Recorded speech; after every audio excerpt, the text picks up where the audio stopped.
7.5 అడుగుల ఎత్తున ఉన్నటువంటి కాంస విగ్రహం మహానుభావుడు మహాత్మా జ్యోతిరావు పూలే గారి విగ్రహం వద్ద ఆయనకు ఘనంగా నివాళులు అర్పించేందుకు బహుజన సమాజ్ పార్టీ జిల్లా కార్యదర్శి మరియు పిఎస్పీ సమన్వయ కమిటీ రాష్ట్ర కో కన్వీనర్ యాదగిరి రామచంద్ర ప్రసాద్ అధ్యక్షతన ఈరోజు ఆ మహానుభావునికి 135వ వర్ధంతి సందర్భంగా ఘనంగా నివాళులు అర్పించి ఆయన సేవలను కొనియాడుకొని మరి ఆయన ఆశయాలు, ఆయన సిద్ధాంతము, ఆయన ఆదర్శాలు, భావాలను, లక్ష్యాలను మనం ఇప్పుడు ఆయన మాటలో నడవాలని చెప్పి ఈ సందర్భంగా మనం చేసుకుంటున్నాం. మరి బీసీలకు సిగ్గు, ఎగ్గు, రోషం పౌరుషంతో పాటు శరీరంలో చీము నెత్తురు ఉంటే 78 సంవత్సరాలుగా మనము అనేక విధాలుగా అనేక రంగాల్లో పోగొట్టుకున్నటువంటి తమ వాటాను సాధించుకోవడానికి సమగ్ర కులాల జనాభా లెక్కల తీయాలని చెప్పి కేంద్ర రాష్ట్ర ప్రభుత్వాల మీద ఒత్తిడి తెచ్చేందుకు బీసీలందరూ ఇళ్లలో నుంచి బయటకు వచ్చి వీధి పోరాటాలు చేయాలని సందర్భంగా అందరికీ మనం చేస్తాను. ఎందుకంటే బీసీల జనాభా లేకపోవడం వలన బీసీలకు రావాల్సిన వాటాను అగ్ర కులపోళ్ళు అక్రమంగా ఆక్రమించుకొని లభిస్తున్నారు.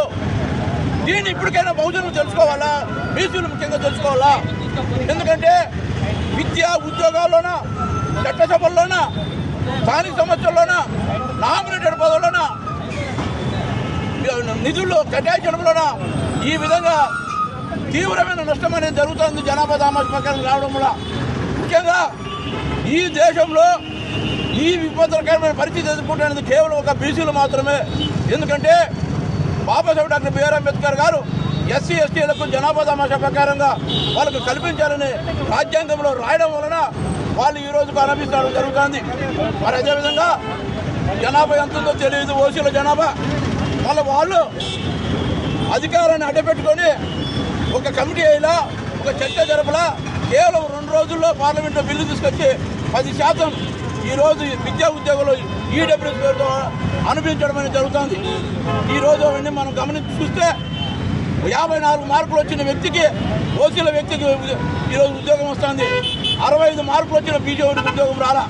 అంటే ఏ విధమైన పరిస్థితిలో ఉన్నామో ఒకసారి బీసీ సమాజం అందరూ ఆలోచన చేయండి. ఎందుకంటే తెలంగాణలో బీసీ సంఘాలు బలంగా పనిచేయడం వల్ల అక్కడ జనాభా లెక్కలు చేయడం అనేది జరుగుతుంది. మరి ఈ రాష్ట్రంలో బీసీ సంఘాలన్నీ కూడా కమ్మారెడ్ల పార్టీల సంఖ్యలో ఉండడం వల్ల ఈ రోజు వరకు ఈ గురించి మాట్లాడే పరిస్థితి లేదు. ఈరోజు బహుజన సమాజ్ పార్టీనే ఈ అంశాన్ని కానీ తీసుకోకుండా పోయింటే ఈ రాష్ట్రంలో బీసీల జనాభా గురించి లెక్క గురించి మాట్లాడే నాతో వెళ్ళాడు. మరి ఇటువంటి పరిస్థితుల్లో బీసీలందరూ కూడా బహుజన సమాజ్ పార్టీకి అండగా నిలబడాల్సిన సందర్భం వచ్చింది. ఏం జరిగినా ఈరోజు బహుజన సమాజ్ పార్టీలో జనాభా లెక్కలు తీయాల్సినటువంటి పరిస్థితి ఉంది ఈ రాష్ట్రంలో. ఇప్పటికైనా బీసీలందరూ గమనించండి, ఆలోచించండి. ఈరోజు చంద్రబాబు నాయుడు గారు మనకు మార్పు చేసే విధంగా అనేకమైనటువంటి కప్పుపిచ్చే పాటలు చెప్పడం అనేది జరుగుతుంది. మరి ఇట్లా చట్టసభల్లోనా కానీ స్థానిక సమస్యల్లో కానీ మొత్తం ఈరోజు బీసీలకు నిర్వీర్యం కావడానికి కారణం ఏంటంటే గౌరవ ముఖ్యమంత్రి చంద్రబాబు నాయుడు తప్ప వేరే వాళ్ళు కాదు.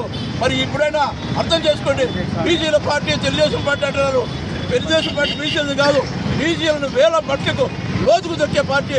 ఇప్పటికైనా గమనించండి. ఎందుకంటే అడుగు కూడా చట్టసభల్లో రిజర్వేషన్ కల్పిస్తామని చెప్పి ఇప్పటికి 20 ఏళ్ళ నుంచి, అంటే 2004 ముందు ఒకసారి, 2014 సెప్టెంబర్ 6వ తారీఖున ఒకసారి, 2024 సెప్టెంబర్ 18 ఒకసారి చట్టసభలో రిజర్వేషన్ 33% కల్పించాలని ఈ విధంగా కేంద్రానికి పంపించి పాపం గడుపుకుంటున్నాడు. అంటే 20 ఏళ్ళుగా ఈ బీసీలు మోసం చేయడం అనేది జరుగుతుంది చంద్రబాబు నాయుడు గారు. మరి ఇప్పుడేకైనా బీసీలు గమనించండి, అది మన పార్టీ కాదు, దయచేసి ఆలోచన చేయాలని చెప్పి మీ అందరికీ మనం చేసుకుంటూ జై భీమ్, జై భారత్, జై బీసీ.